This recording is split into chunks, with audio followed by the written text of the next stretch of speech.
All right, guys, what's happening? Your boy Masejovic here live with Scott Shelvach here to talk about one of the biggest cards of the year, UFC 254, Khabib Nurmagomedov versus Justin Gaethje. And it's a pleasure to have you, Scott. How you doing? I'm good. How about you, man?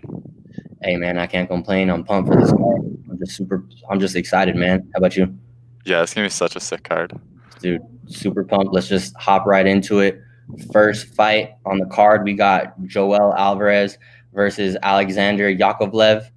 Joelle Alvarez, he's 17-2, 27 years old, 156 pounds, 6'3", 77-inch reach. It's the minus 200 favorite going up against Alexander Yakovlev, 25-10, 36 years old, 156 pounds, 6'3", 74-inch reach, and he's the plus 170 underdog. You want to start this one off? Yeah, for sure. So my pick's Alvarez. You know, he's 17-2, 2-1 in the UFC. He's only 27 years old, like you said, so still improving. He's a submission specialist, 15 submission wins on his record. That includes that big submission win over Joe Duffy in his last out. It's like a massive underdog. He's finished, 18 of 19 of his fights have ended inside the distance.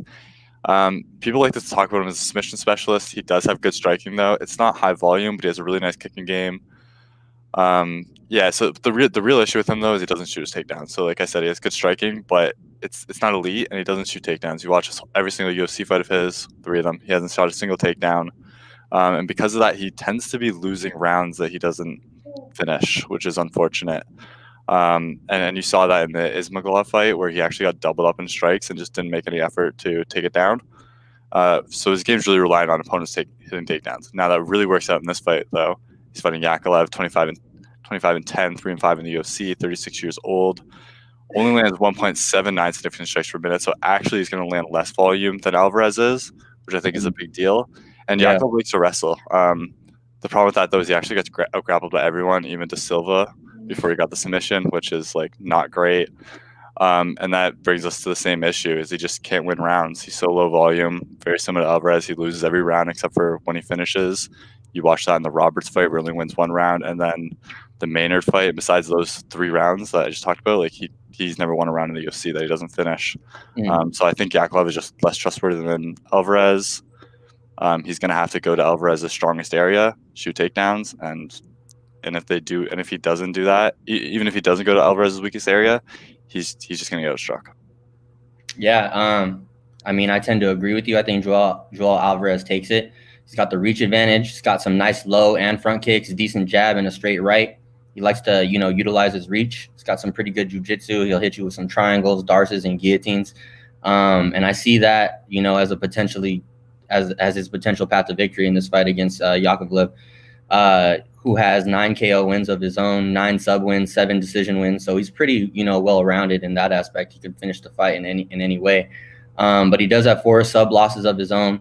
And you're right, he lost his last fight against Roosevelt Roberts, like we were talking about. He's lost 3 of his last 5. And I think he is susceptible to getting subbed. 4 out of his 10 losses are submission defeats. So, but he has fought the better competition. You got to give it to him in that regard. True. He's fought Usman, he's fought Damian Maia, he's fought Gray Maynard, he's fought Paul Daly. So he's been in there with better people, no doubt. He's got a good straight left of his own, nice time body locks, likes to turn him into trips. But like you said, he probably wants to get this fight to the ground, which is where Joel Alvarez, kind of puts in his work in regards to the submission game. So give me Joel Alvarez probably by a submission. Let's move on to the next fight. Got Lyanna Joshua versus Miranda Maverick. Lyanna Joshua, she's 8-3, 25 years old, 126 pounds, 5'4", 62-inch reach. She's the plus 285 underdog going up against Miranda Maverick, 7-2, 23 years old, 125 pounds, 5'3", 65-inch reach. She's the minus 360 favorite. And Miranda Maverick, she's 5-0 in her last 5 fights. She's got 6 submission wins to her record, 3 decision wins, and 2 decision losses. And Miranda, she's got a very strong wrestling base. She definitely wants to fight on the ground. And from watching tape between these 2 women, I just think she's bigger, faster, stronger. But I definitely think that she's got to worry about an armbar from her opponent. So, when she gets to fight on the ground, she's got to be really cognizant of that. More than likely, I see her grinding out a decision win. But Lyanna Joshua, she's got 6 sub wins of her own, 5 of those being armbar wins. So like I said, when it gets on the mat, Miranda really has to be careful, especially being such a massive favorite. I can't believe she's such a huge favorite. She's 4-1 in her last 5 fights. She doesn't have the best striking defense in JoJo. She will pump out the jab. She doesn't appear to be too well versed in her stand-up, in my opinion. Like I said, her opponent wants to fight on the ground, and that's exactly where Lyanna excels, in my opinion. And she probably could, she's a live dog, in my opinion. She could definitely hit her with that submission victory, and yeah, she's a live dog. How do you see this fight, Scott? Yeah, I totally agree. Jojo is totally overlooked here. She's only 25 years old. She's improving fast. She's training at Ackman Fight Club. She's one of 2 fighters fighting at Ackman Fight Club, and that's a really underrated gym, and I expect big things out of that gym. I think she's really overlooked due to the Morass fight. She was a huge favorite in that fight, and she got beat up. However, that fight was at 135, which is where she fought her whole career mainly, 135, 145. But now she's finally down in her right weight class, 125 pounds. We saw in the last fight she did get taken down, but it was the first time in her entire career that she wasn't totally outmuscled in the clinch. And I thought that's a good look going forward. And then you look at Maverick, and like you said, 7-2, 8 fights under the Invicta banner, won the Invicta Phoenix Series tournament. Impressive record for someone making their UFC debut.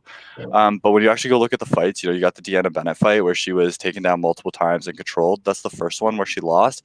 In the rematch, the same thing happened for the first 2 rounds. She didn't make any attempt to try and strike, and she just engaged in the grappling and got taken down. She did end up gutting out the 3rd round and getting the submission. However, it is important to note that they had both fought 2 previous fights that night, so both were very gassed. And I think if that had been their first fight of the night, I do think Deanna Bennett would have held on and won that fight. And then same thing in the Gonzalez fight. She wins round 1 and 3, but round 2, she doesn't make any attempt to disengage in the grappling despite getting taken down twice, one of them being a beautiful judo throw and getting her guard pass and control for 4 minutes. So I just don't think she's as good as people are touting her to be, and I think Jojo is a little overlooked. So because of that, I'm going to pick Jojo. Okay, love it, man. Love that pick. Right there with you.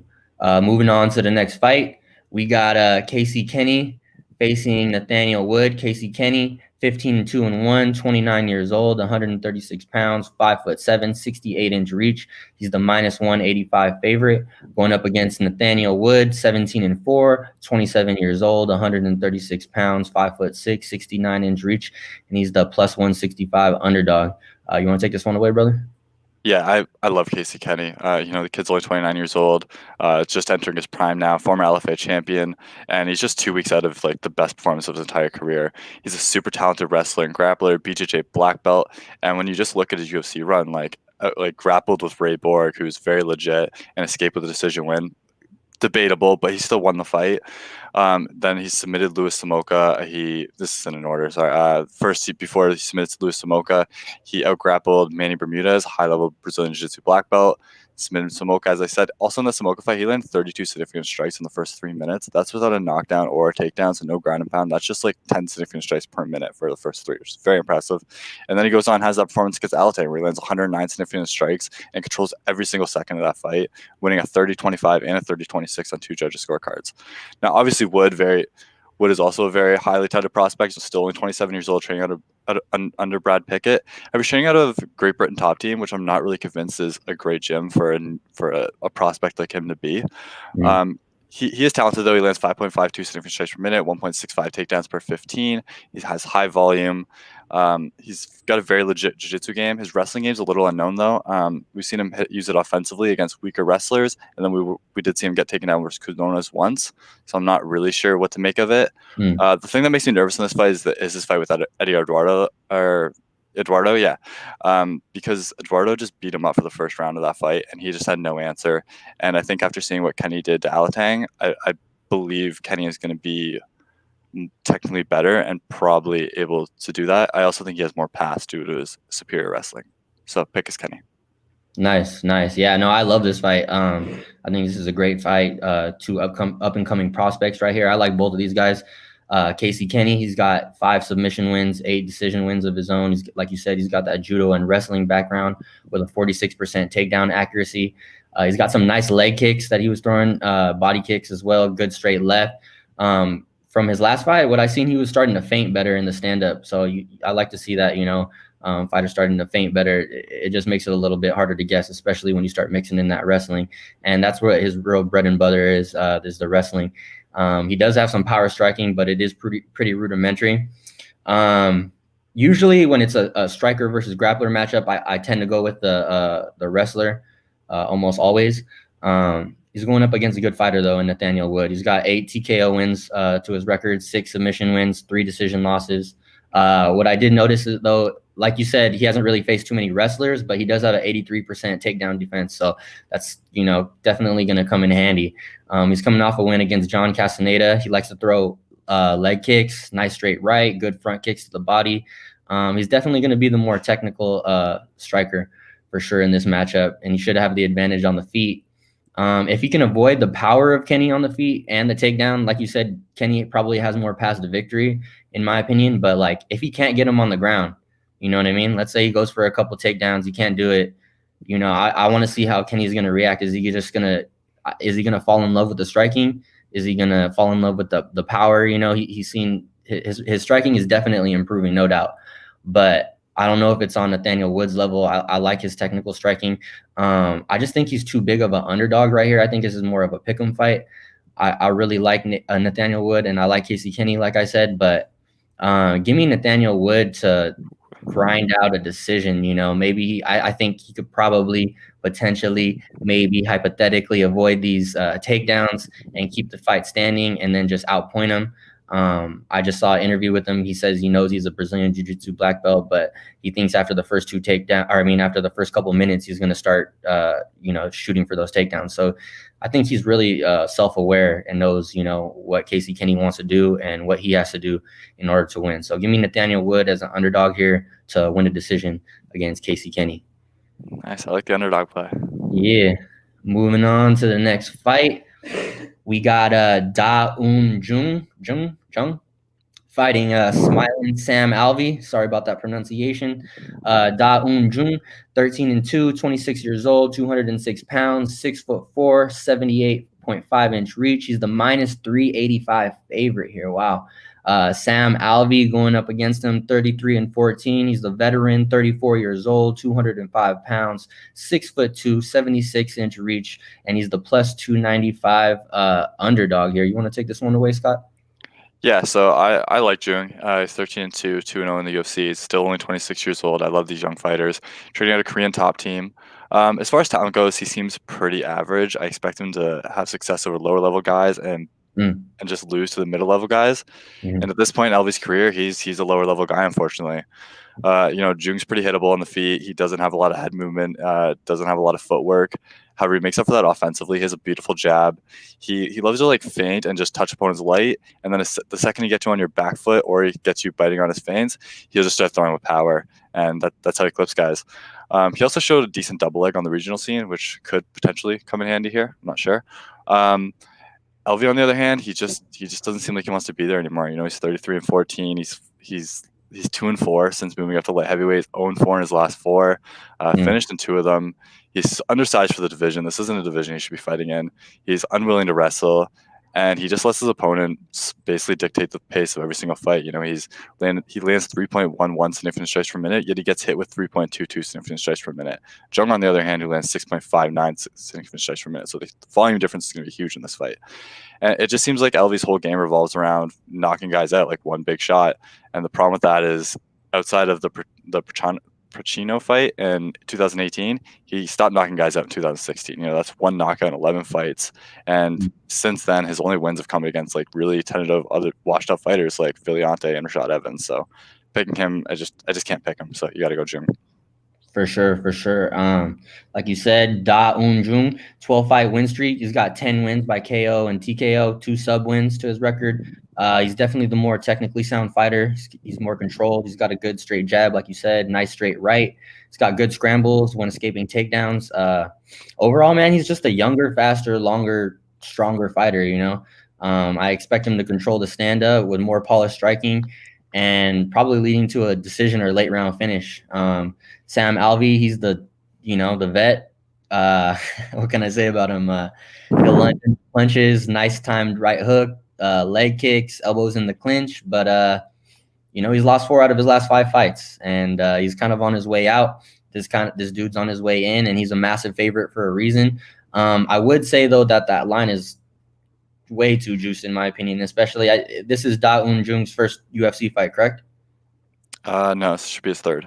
Oh, it's his third. Okay. Yeah. Well then. I mean, still, I just think Sam Alvey. I mean, I'm not a fan of the guy, but plus 295, man, that's pretty crazy to me.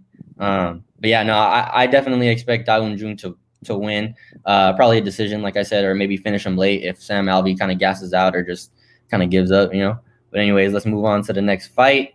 I got Alex Oliveira versus Shafkot Rakhmanov, and this one's pretty enticing in my opinion. I'm pretty intrigued by this one. Got Shafkot Rakhmanov at 12-0, 26 years old, 170 pounds, 6'1". He's the plus 140 underdog. Going up against Alex Oliveira, 22-8-1, 32 years old, 171 pounds, 5'11", 76.5-inch reach. He's the minus 155 favorite. And man, I was doing some tape study on Shafkot Rakhmanov, and I was pretty impressed. He's the number one ranked fighter from Kazakhstan. He's got 7 wins by TKO or KO, 5 wins by submission. Watching tape, he's got a nice jab and good straight right, and he's fought some of the best talent in Russia. He's got good takedown defense, but if he does get taken down, he'll work back up, or he'll reverse the position. You like to see that instead of just accepting bottom, In my opinion, he fights beyond his years. He's got a high fight IQ, just really, really savvy in there. He fights like he's a veteran or like he's been there before, even though he's super young. He's got a nice timed uppercut and a sick ground game. He's well-rounded, nice ground and pound, good wrestling. He'll throw flying knees. Yeah, I'm definitely leaning with the up-and-comer here to grind out a win using his wrestling, but he's got to be careful going up against Alex Oliveira.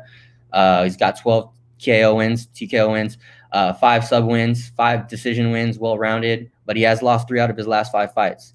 Oliveira, he's a tricky and dangerous fighter. Everybody knows it. He's got nice body kicks, good straight right hands. He fights long, good knees to the body, but he is kind of reckless when he'll come in throwing combinations. Does have good elbows in the clinch, and yeah, man, he's just, like I said earlier, he's just super tricky. He's that experienced vet. So give me Rakhmanov via decision, but I mean, I'm pretty pumped for this fight. I think this is going to be an exciting fight, and I'm intrigued to see what Shafkot's going to do. How do you got this one playing out?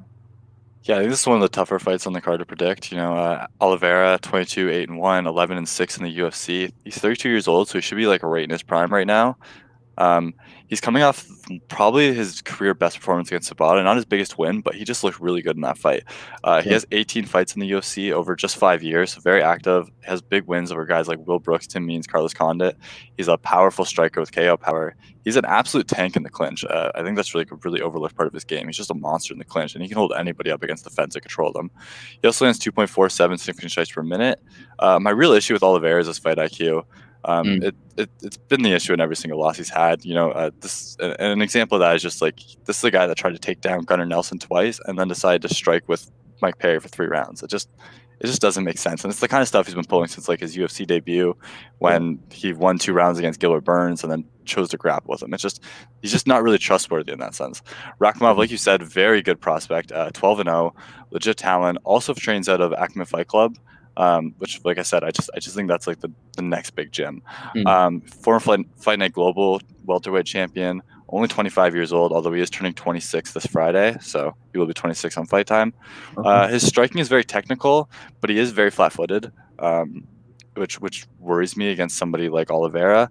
However, he does have a solid wrestling game. His top game is very good, and he's got elite level ground and pound. Like, his ground and pound is just insane. Also, very good BJJ. I'm unsure his belt, but he's really good in the scrambles. I think I'm going to go with Oliveira. I think he's fought the better competition. I think he's going to be the better striker, and I think he's strong enough that he's going to be able to defend off most takedowns. But like I said, I just don't really trust the guy, so it's a pretty iffy pick. Yeah, no, it's true what you said though. Like, these guys have opposite fighter IQs. You know what I mean? I feel like Shafkot has a really high, even though he hasn't been in the UFC yet. Just watching tape on him, he seemed like he has a really high fight IQ. And then you got opposite end Oliveira over here with, you're not really sure what to expect or what you're going to get from him, but he is coming off a really impressive performance. So that'll be a really intriguing fight. I'm interested to see how that one will play out. Moving on to the next fight, we got Stefan Struve coming back, taking on Tai Tuivasa. Stefan Struve, 29-12, 32 years old, 265 pounds, super tall at 6'11", 84-inch reach. He opened as the minus 125 favorite, taking on Tai Tuivasa, 10-3, 27 years old, 264 pounds, 6'2", 75-inch reach, and he opened as the plus 105 underdog. You want to start this one off? Yeah, for sure. So Tai Tuivasa, 10-3, 3-3 in the UFC. Still only 27 years old, so I think there's a chance for him to turn around these last 3 fights. He's also coming off a 1-year layoff, which I think is going to be good for him at his age and what's been happening. And basically, yeah, he started off his career very, very highly touted. He's a legit athlete, former rugby player, so he's for his size, he's so mobile. It's really incredible. He's also very explosive. He got that main event slot against JDS, and it just sort of went downhill from there. I feel like he's sort of been exposed. His striking isn't quite as elite as we all thought. The Arlovsky fight really showed that, where he just sort of got pieced up with the jab, and then JDS sort of showed us even more how bad it could be. And then Spivak really showed off how bad his takedown defense is. Like, Spivak took him down 7 times. Now, Tai Tuivasa is extremely powerful, and like I said, a great athlete. He was able to stand up 6 of those times, but he sort of just gassed out eventually, and Spivak got him. However, he does land 4.09 stiffened strikes per minute. He has nasty leg kicks, and I think that's going to be a pretty huge asset. He's also got crazy power, so I think that's going to be a huge asset against Struve. Struve, on the other hand, 29-12, 13-10. He's 32 years old, but I mean, that's an old 32 at this point. He's lost 4 of his last 5. He's been KO'd 7 times in the UFC. He retired in 2019, and and then came back. So it's really tough to know where he's at. As far as skill set goes, he's a decent kickboxer, has a Danish kickboxing background, super tall and lengthy. He doesn't use that on the feet, though, just doesn't use his range at all. But it works out to his advantage in the jiu-jitsu realm, where he has pretty good subs. Truth is, though, he's just looked bad since 2017. Since 2017, he's landed 1 takedown. He's been taken down 11 times. He's landed 2.6 significant strikes per minute, and he's been hit with 5 significant strikes per minute. He's also been knocked down 3 times since 2017, so he got no knockdowns of his own. It's just, I just can't trust the guy anymore. I think he has a path to victory via grappling, as we saw Spivak laid out, but I think it's more likely that Tai Tuivasa just hammers him with big shots and probably puts him away.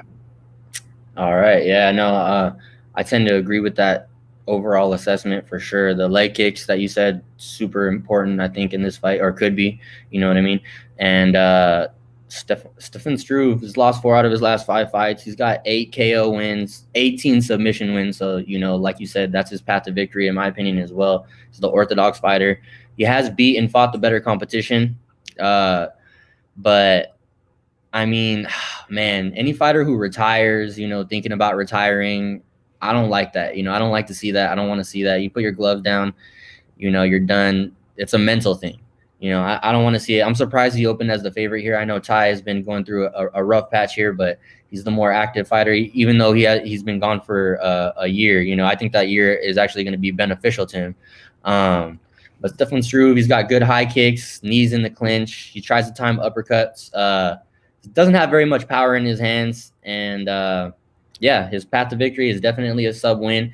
Tai Tuivasa is at the 9-inch reach disadvantage, which is big. But like you said, Stefan Struve doesn't really use his reach like that. So it's like, Tai, I think, won't really have too much of a problem getting on the inside and landing, a power punch or anything like that. He's got heavy leg kicks of his own, heavy overhand rights. He's got a brawling style of striking. And he'll rush in there with combinations. He is susceptible to takedowns when throwing those leg kicks, as shown in the Spivak fight. But yeah, no, I don't really see Struve being able to take him down or hold him down or submit him like that. So unless it gets like late in the third or something and Tai is just gassed, then, maybe he could, latch on some sort of submission or something. But give me Tai probably via KO or TKO in the first or second round. I just think he clips him at some point. Yeah, I agree. All right, moving on to the next fight. We got Magomed Ankalia versus Ion Kuchalaba. This is like the 37th time they try to make this fight. Magomed Ankalia, 13-1, minus 280 favorite. He's 28 years old, 204 pounds, 6'3", 75-inch reach, going up against Kuchalaba, 15-5, plus 230 underdog, 26 years old, 204 pounds, 6'1", 75-inch reach. And man, you want to take this one away? Yeah, so like you said, this fight might be more cursed than like Khabib Tony. It's just it's so many times. Yeah, so it's actually a rematch from February earlier this year.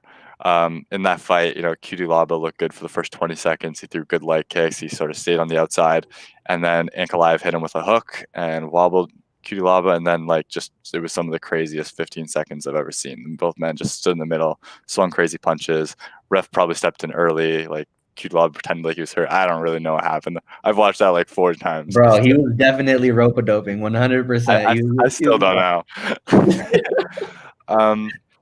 In theory, though, not much to change from their first bout as far as like what was supposed to happen.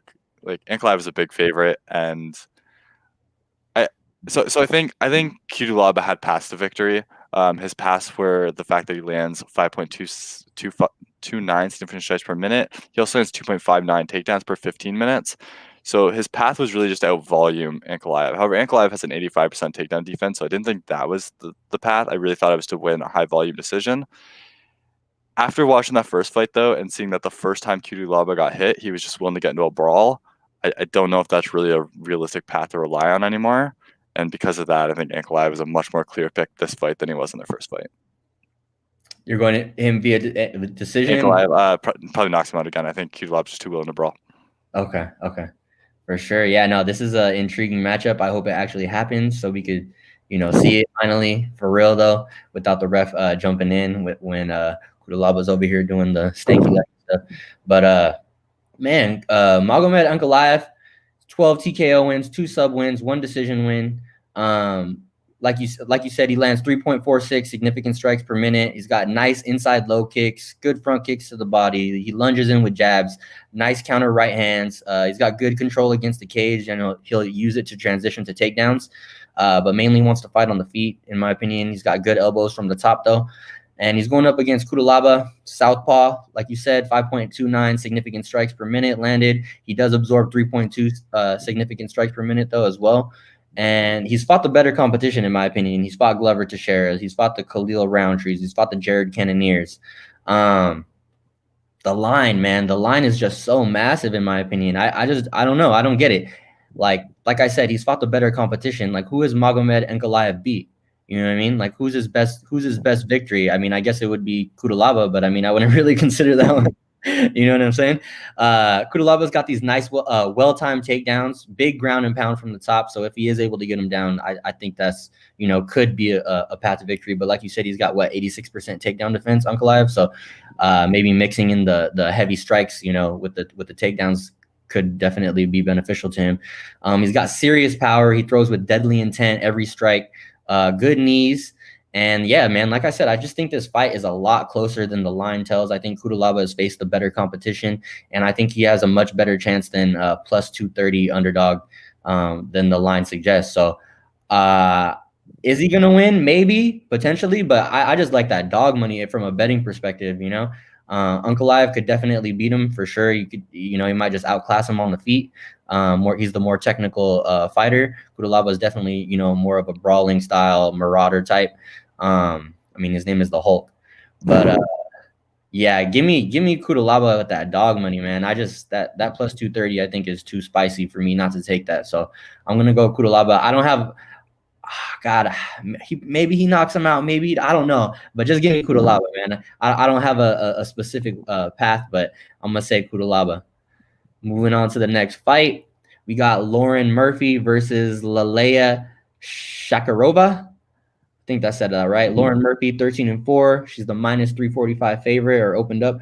37 years old, 125 pounds, 5'5", 68-inch reach. Going up against Laleya, 8-1, plus 265, 125 pounds, 5'4", plus 265 dog. You want to take this one away, Scott? Yeah, so Shakarova, she's 8-1, making her UFC debut. I couldn't actually find her age. I don't know if you found that, but nah.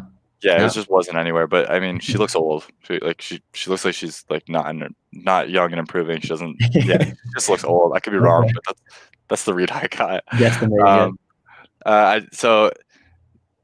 So I watched her last 5 fights. She seemed decent. She has decent takedowns. She does a good job from the outside. The problem with her striking from the outside is that she's really short. It's not really it's not a path to victory that I'm gonna think she's gonna have against a lot of fighters, and I really think she's gonna be forced to work on her wrestling. And the problem with the wrestling is it's just not that great. Like, it's good. Like, don't get me wrong, it's good, but it's not great, and it's not going to work on an elite level. And then it's a really tough debut too. She's fighting Lauren Murphy, 13-4, 4-1 since tough. She is 37 years old, so that's a bit of a concern, especially at this weight class. However, she's the number 4 girl in the world, and she is so strong. You see that in all her fights. The Barb fight, the Modafferi fight, the Andrea Lee fight. Just the list goes on. Like, she's like, it's not even that her technique's good. Don't get me wrong, but she's just so strong. And I think when you look at this fight against Shakariva, her wrestling's gonna be a little better, but more importantly, that she's gonna be so strong. And yeah, that's going to be enough to get her a pretty easy victory. All right, for sure. So on Lalea first, she's on a 3-fight winning streak. She is taking this fight on short notice. Lauren Murphy's opponent. Wait, did she taking this fight on short notice? Yeah, she is taking this fight on short notice. Sorry, got confused there for a second. She's a southpaw. She's got a wrestling base. But yeah, like you said, she's not the best wrestler. And if that's what her best attribute is, it might be a problem going up against Lauren Murphy, who, in my opinion, is a pretty good striker. She's faced a better competition. She likes to pump out the jab. She's got a nice check hook, good stand-up overall, good cardio, and she's got a lot of late finishes in her career. She's got the much better striking in this matchup. Much better striking. And if Lalea can't get her to the ground, I don't see it going very well for her at all. Give me Lauren Murphy, probably via TKO. I think she's just going to piece her apart, either in the second or third round. All right, moving on to the next fight. We got, what is this one? Jacob Malkoun versus Philip Haas. Jacob is 4-0, 6'1", 185. I didn't see his age there. He's the plus 220 underdog, going up against Philip Haas, 8-2, 6 foot, 185 pounds, 77-inch reach, 31 years old. He's the minus 270 favorite. You want to start us off? Yeah, so Haas is like the kid that everyone thought was going to be the next big thing, and then looked like he would never make it, and now he's finally here. He's 8-2, making his UFC debut, junior wrestling champion at Iowa. He trained at Jackson Wink for a long time. I believe now he's with Hard Knock 365, though. However, it took him so long to get here. He's now 31 years old, so he should be in his prime, but not a whole lot of improvement going to be coming out of him now. And going to the backstory of it, he was supposed to be the next John Jones. He was the guy, and then he went on The Ultimate Fighter. He fought Andrew Sanchez in the elimination bout, and he gassed out and lost the fight. He then 2 fights later, he loses to Lewis Taylor. Same thing. Well, now Lewis Taylor is a good guy. Don't get me wrong; he's a very talented guy. Just never quite made it. But same thing. He goes out there, dominates the first round, gasses out, gets caught in a guillotine. He then somehow gets a shot on Dana White's Contender Series, and he fights Marquez. And I mean, everyone's seen that, and it was the exact same thing. Haas looks really, really good, gasses out. And not only does he gas out in these fights, he sort of seems like he quits a bit. And that's the real problem. And then Marquez ends up hitting that head kick knockout. Now, he took 2 years off, and then he came back in mid-2019. He went 4-0 against decent competition, but we've never seen him leave the first round. So I'm really not convinced that those issues are gone. I expect him to gas again, and I expect him to quit again, and that's just not something I could trust. And then you look at Malkoun. I'm probably saying that wrong as well. He's 4-0, making his debut. However, he's a really talented kid. He's 27 years old. 24 years old, so we're going to see tons of improvement out of him. He's the 2019 Asia ADCC winner. He's a 2019 Pan-Pacific gold medalist. He's only a purple belt, but I mean, those results tell you where he's at. He's a black belt level. He's 3-0 as a pro boxer as well, so he's got hands. He's Whittaker's main sparring partner, he's a sparring partner of Whittaker. I'm not sure he's the main one. And he was actually at Whittaker versus Till, prepared to be a backup. So, I mean, the kid's been in the gym. He's ready. He's ready to go. And for only being 4-0, he's fought like a really high level of competition, which is quite impressive. Unfortunately, there's not a lot of tape on him. However, his last fight is online, which was he went the full 15 minutes, and he showed a really well-rounded skill set. He showed good kickboxing, he showed good wrestling, he had a good get-up game the time got taken down, and his jiu-jitsu game, as we all know, is solid. And he also showed really good cardio in that fight. Didn't show any signs of slowing down and fighting. So like he's ready for the UFC. And fighting a guy like Haas, I think the cardio is going to be such a huge factor, and because of that, I'm going to take Malkoun to win. Man, I couldn't agree more, man. That's a great breakdown right there. Like you said, Philip Haas, the Orthodox fighter, has got 6 TKO wins, 2 sub wins, and 1 sub loss, 1 TKO loss. And he's the good wrestler out of Iowa State, NCAA wrestler. Goes for the single leg takedown. He's got some decent ground and pound, good control from the top. He's got big power in his overhand rights, nice calf kicks, short elbows when breaking the clinch. But like you said, man, this dude is super susceptible to gassing, and I hate that. I hate seeing that in a fighter. And like you even said, what's even worse is not only does he gas, but you can almost see him give up. You know what I'm saying? Like when you see that in a fighter, like I'm not betting on him. I'm not putting my hard-earned money on that guy. You know what I'm saying? Especially as a minus 270 favorite going up against a guy like Jacob, the plus 220 underdog. This dude is a beast. I mean, at least from what I've seen, he looked pretty nice to me. Got strong jab. He'll pump it out there. Good overhand right of his own and straight right. He seems super comfortable on his feet. And you mentioned a lot of accolades I didn't even know about. That only solidifies my pick even more. He uses combinations to close the distance. He manages the striking range well, and he should definitely have the technical advantage in the stand-up. He doesn't have the best takedown defense, and but he will use guillotines as a way to reverse the position. He can mix it up. He'll go for takedowns of his own, decent ground and pound, and probably, actually, I'm going to say definitely has the better cardio in this matchup, and he's probably going to be a live dog here, either to grind out a decision or finish him late when Haas, inevitably gasses out from the wrestling if that's the route he goes. But yeah, no, give me Jacob for sure with this plus 220 underdog money. I agree with you, brother. For sure.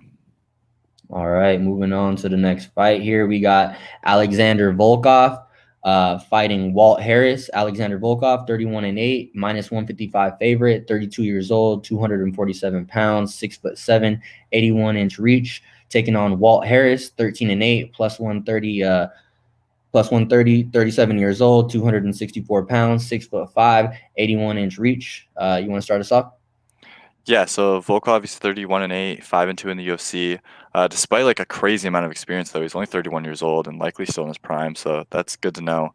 He's coming off that big loss to Blades, where his main weakness was exposed. However, it's a weakness we known he had since Bellator. It's a takedown defense. It's a concern, but it's not going to be a concern against Walt Harris. So I'm pretty much just overlooking that.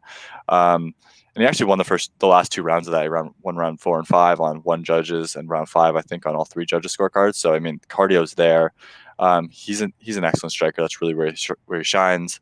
He lands 4.65 significant strikes per minute, and he only gets hit with 2.53 significant strikes per minute. So the strike differential is huge for him. Mm-hmm. He also just beat an athletic power puncher that hits harder than Harris, and that's Dan Hardy. Or not Dan Hardy.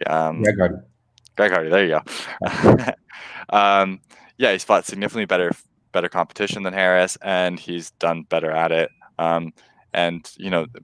And especially when you go and you look at that win over Verdum in 2018, that was not prime Verdum, but that was a very high level Verdum. Verdum coming off some huge knockout wins, and he went out there and outstruck him. So I'm very impressed with his striking. Then you look at Harris. Harris 13-8, 7-7 in the UFC.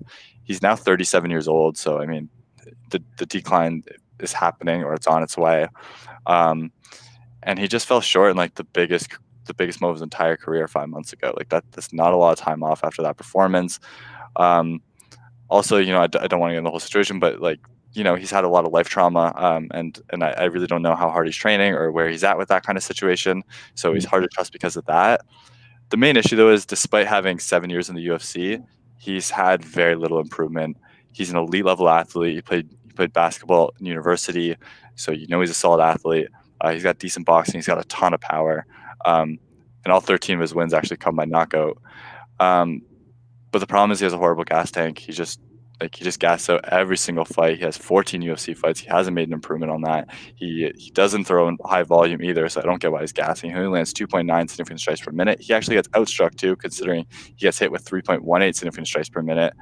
And he's had 3 and those numbers are actually like inflated due to the fact he's got early knockouts.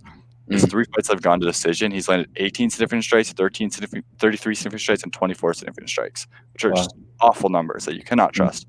And I mean, this whole issue goes back to like his UFC debut. He fought Solo Palele in 2013, and same thing happened. He through low volume, he gassed out. Because he gassed out, he got taken down, and then becomes the other issue. He has no jiu-jitsu game at all. We saw in the Overeem fight, and we saw it that night against Solo Palele, where he just gets beat up and finished. Because of that, I can't trust the guy. I think Volkov's way better, and he's probably just going to style on him. Yeah, I love it, bro. Man, I was surprised when I saw this line. I thought Volkov would be a much bigger favorite. You're right, coming off a decision loss to Curtis Blades, but I thought he was going to get dominated and just destroyed by him. But he actually, Volkov showed some heart in that fight. He's got good cardio, like you said. He's faced a much better competition. 4.65 strikes landed per minute with a 58% striking accuracy, 65% takedown defense, and 70% takedown accuracy of his own. He's got a nice jab, good low kicks and body kicks. He will invest in the body, which is important in this fight. Good low, or I said that already. He's technically the far superior striker. He'll set traps. He's faced power punchers in the past, like you said, the Derek Lewises of the world, the Greg Hardys of the world, people with more power and are probably better than Walt. Man, and talking about Walt, he's a southpaw. All of his wins are by KO or TKO. He's got 3 losses, 1 sub-loss, 3 decision losses. And he finishes fights quickly. He's got huge power. He's an athlete, like you said. But, man, the story of this card, gas tank issues, man. Like, you can't bet on anybody with serious gas tank issues like that. Like, that's crazy. Like, if you're tired after the first round and, after that, it's probably going to be game over. Like, Volkov has gas. Like, he can go. You know what I'm saying? He can go for 5 rounds. So you don't like to see that. The longer that this fight goes, you just see the line creeping in favor of Volkov. So every second that ticks by, man, I just see Volkov getting a TKO win, just completely outclassing him on the feet, or just pretty much as long as he avoids that power, he can have his way with Walt Harris, in my opinion. That gas tank is horrible. It's terrible. Volkov's the more technical striker. He's better everywhere, in my opinion. I think that he should be a much bigger favorite. I'll for sure have Volkov in some parlays. I'll for sure bet him. Probably inside the distance. I don't see this fight going to a decision. Yeah, give me Volkov via TKO probably in the second round. Moving on to the next fight. We got a good one here. What is this? The co-main event of the evening. Robert Whittaker, the Reaper, going up against Jared Cannonier.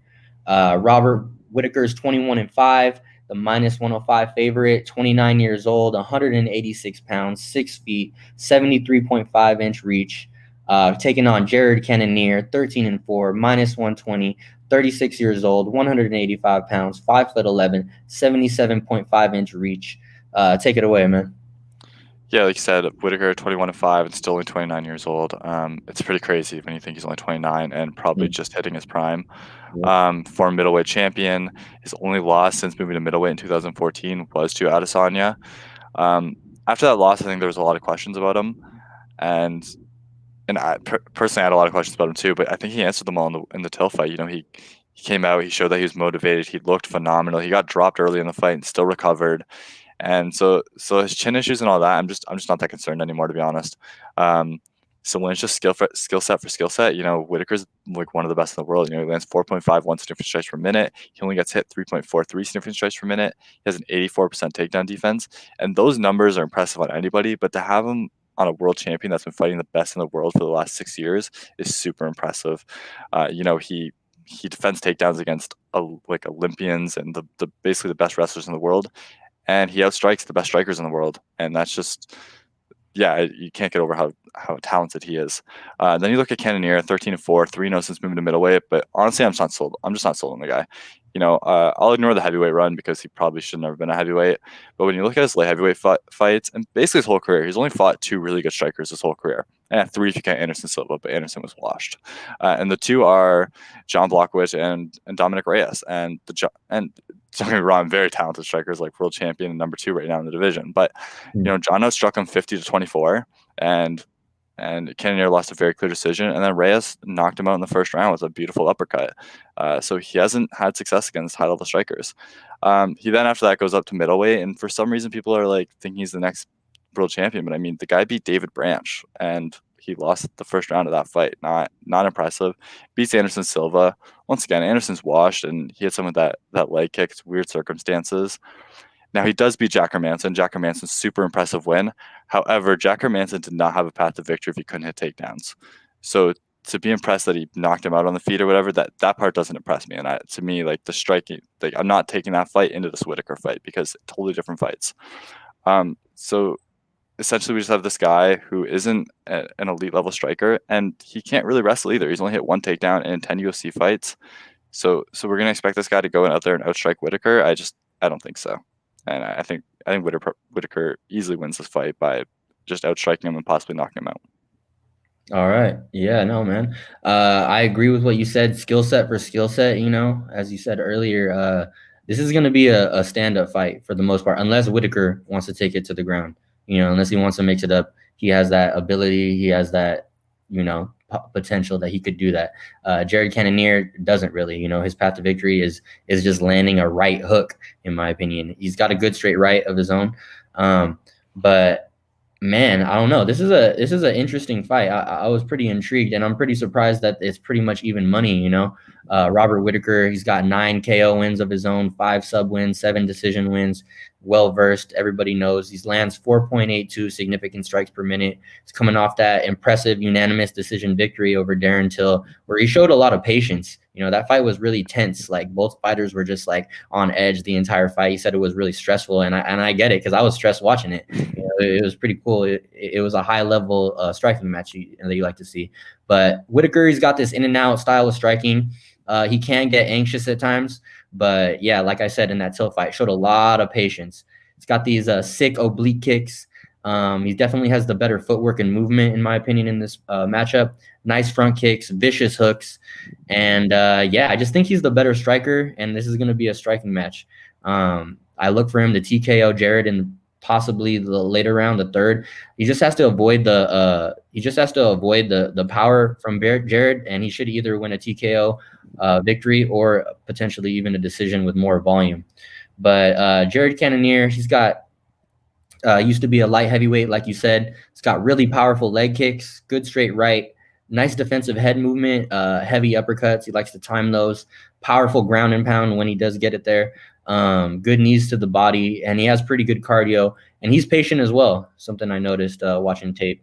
But yeah, like I said, his only path to victory, in my opinion, is cracking Rob with like a vicious right hand or something, leading to TKO or a KO victory. But I don't think it's likely, and my money's going to be on Robert Whittaker, either via decision or late round TKO.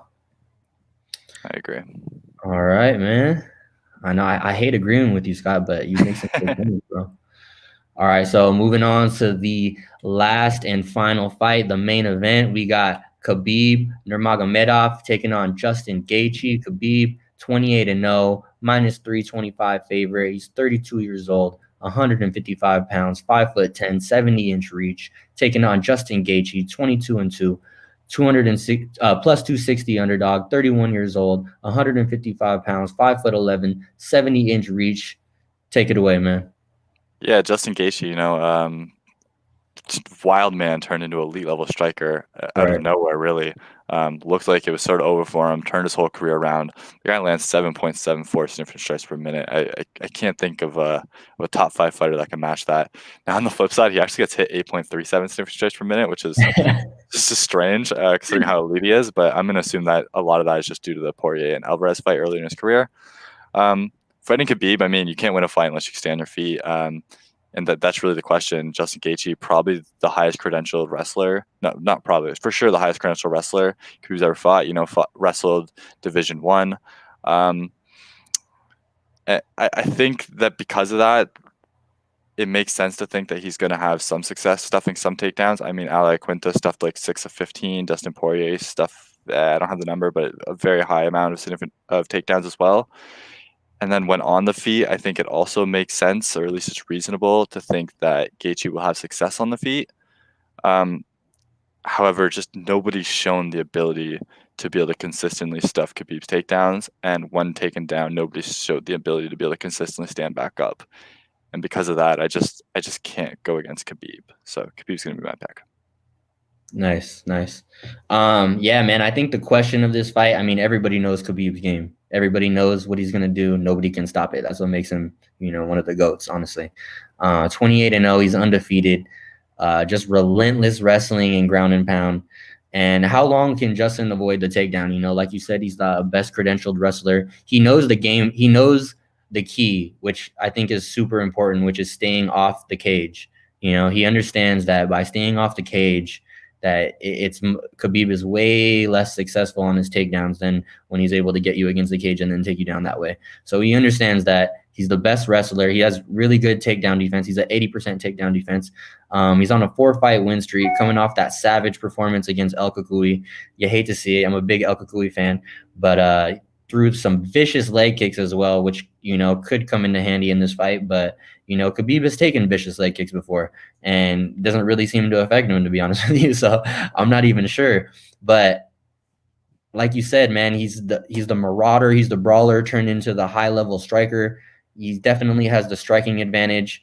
But once Khabib mixes in that wrestling with his striking, it's like his striking goes way, way up because you're just so concerned about the wrestling. You're so worried about getting taken down. You're so worried about it that, you know, it really, really opens up that overhand right. You think he's going for a takedown. All of a sudden, you're getting hit with a punch. You don't even see it coming. But, man, it's like, you know, Justin's going to get taken down. It's inevitable. Like, he's not going to stuff all the takedowns, you know? So how many takedowns, how many times does Justin get taken down, and how many times does he get back up? And how much of that, you know, his life bar goes down every single time that he gets taken down and gets back up? That's what it really comes down to, because I think Justin, he's got really good cardio. You know, he's not going to give up. He's not going to quit in there. Even if he does get taken down, he's going to keep coming forward. His striking is better than Khabib's, in my opinion. So, I mean, man, this is a tough one. Obviously, you know, the easy pick is going with Khabib, probably via TKO in the later rounds, just eventually mauling him, you know, like he does to everybody else, inevitably taking over. But, man, I have this glimmer of hope, you know, in my heart right here, mi corazón. I think, you know, maybe potentially Justin Gaethje might, maybe, you know, be able to stave off the takedowns and be able to strike with him or hurt him a little bit, you know, maybe take Khabib into deep waters where he's never been. You know, I don't know. I just want to see Khabib in a fight. You know what I'm saying? I don't want it to be a one-sided beating like we've seen in mostly all of his fights, in every single one. You know, and I think Justin might have that specific style, that specific, you know, the specific attributes to potentially stop that. So, man, I don't know. I want to take the underdog. I want to go with Gaethje so bad, but my brain is telling me Khabib.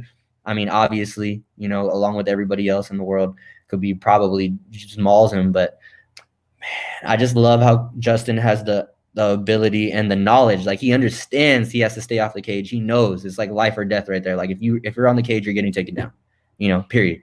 It's like 2 + 2 = 4. You know what I'm saying? But, man, all right, I'll go with Khabib via TKO reluctantly. I want to go with Gaethje so bad, man, but I can't do it. Khabib probably via TKO in the 4th round. He tires him out. Just ground and pound. You know how it goes. But, man, it's been fun, bro. Thank you so much for breaking down the card with me. It's been real good. Everybody who's watching, let me know what you guys think. Comment, subscribe, follow Scott. Scott, you got a Twitter? What's your Twitter handle? Is it on Twitter at Scott Sherdog. Also, check out my website, ss-bets.com. There you go, man. He's got the best bets right here. If you guys want the real inside bets, like, this is just like a general, you know, kind of breakdown. But Scott, if you want the real bets, you want to make some money this weekend, hit up his website. We appreciate having you, brother. Take care of yourself. I just want to really quickly clarify. I said Poirier had a lot of takedown defenses against Khabib. It was actually Al Iaquinta and Barboza. They both stuffed 9 takedowns, not Poirier. All right. Quickly clarify that. Fact checking yourself. We appreciate that. Fact check the fact checkers. You know what I'm saying? But anyway, until next time, y'all. We appreciate you guys. Take care. For sure. Have a good one, man. Late, man. Take care.